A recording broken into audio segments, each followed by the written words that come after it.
আচ্ছা, বিশ্বাস আর শারীরিক শক্তি এই দুটো যখন একসাথে মিলে যায় তখন কি হতে পারে?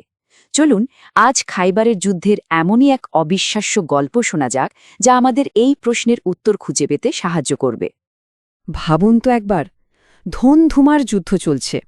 একজন যোদ্ধা তার সবচেয়ে বড় ভরসার জায়গা, মানে তার ঢালটা হঠাৎ করে ভেঙে গেল। ঠিক সেই মুহূর্তে সে কি করবে? হ্যাঁ, এই প্রশ্নটাই কিন্তু আমাদের আজকের গল্পের একেবারে কেন্দ্রে রয়েছে।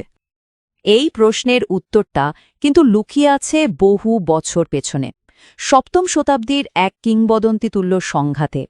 আমরা কথা বলছি খাইবারের সেই বিখ্যাত অবরোধের। এখন খাইবার কিন্তু জেসে দুর্গ ছিল না, না, একদমই না। এটা ছিল একটা দুর্ভেদ্য ঘাঁটি, মানে যাকে বলে ইমপেনেট্রেবল। আর এর বিশাল বিশাল যে গেটগুলো ছিল সেগুলোই যেন ছিল তার অসম্ভব শক্তির প্রতীক। তো সেদিন ঠিক কি ঘটেছিল?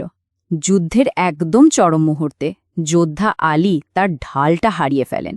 ভাবুন একবার, এক মুহূর্তের জন্য তিনি সম্পূর্ণ অসুরক্ষিত। কিন্তু ঠিক তারপরেই তিনি যা করলেন তা ছিল এক কথায় অবিশ্বাস্য। সোজা এগিয়ে গেলেন দুর্গের সেই বিশাল ফটকটার দিকে, আর কবজা থেকে সেটাকে আস্ত উপড়ে ফেললেন। আর তারপর সেই বিশাল দরজাটাকেই ঢাল হিসেবে ব্যবহার করে তিনি বাকি যুদ্ধটা চালিয়ে গেলেন। কি অবিশ্বাস্য, তাই না? এখন প্রশ্ন হল, এটা কি শুধুই কোনো মানুষের গায়ের জোরের একটা চরম নিদর্শন ছিল, মানে কোনো অতিমানবীয় শক্তির প্রদর্শন, নাকি এর পেছনে আরও গভীর, আরও গুরুত্বপূর্ণ কোনো অর্থ লুকিয়েছিল? দেখুন, মূল ঘটনাটা কিন্তু আমাদের দ্বিতীয় দিকটাতেই ভাবতে বাধ্য করে। আর এখানেই গল্পটা একটা অসাধারণ মোড় নেয়। দেখুন, এখানে দুটো ব্যাপার একসাথে কাজ করেছে। একটা হলো শক্তি, মানে ফটকটা তোলার জন্য যে শারীরিক বলের প্রয়োজন, আর দুসরা হলো ঈমান, মানে সেই অটুট পাহাড়ের মতো বিশ্বাস যা এই অসম্ভব কাজটাকেই সম্ভব করে তুলেছিল। আসলে একটা ছাড়া আরেকটা যেন অসম্পূর্ণ। তার মানে কি দাঁড়ালো? তার মানে হলো, এই ঘটনাটাকে শুধু মাসল পাওয়ার বা শারীরিক শক্তির জয় হিসেবে দেখা ঠিক হবে না, বরং এটা ছিল তার ভেতরের গভীর বিশ্বাসের একটা জীবন্ত বাস্তব প্রকাশ। বিষয়টা এমন যে তার ঈমানটাই যেন শক্তিতে রূপান্তরিত হয়ে গিয়েছিল। আর এর ফল?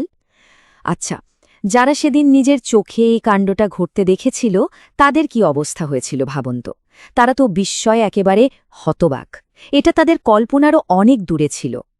শেষ পর্যন্ত এই অসাধারণ গল্পটা আমাদের সবার সামনে একটা খুব জরুরি প্রশ্ন রেখে যায়।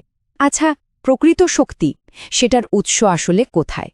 আমাদের ভেতরের বিশ্বাস কি সত্যি আমাদের সব শারীরিক সীমাবদ্ধতাকে ছাপিয়ে যেতে পারে?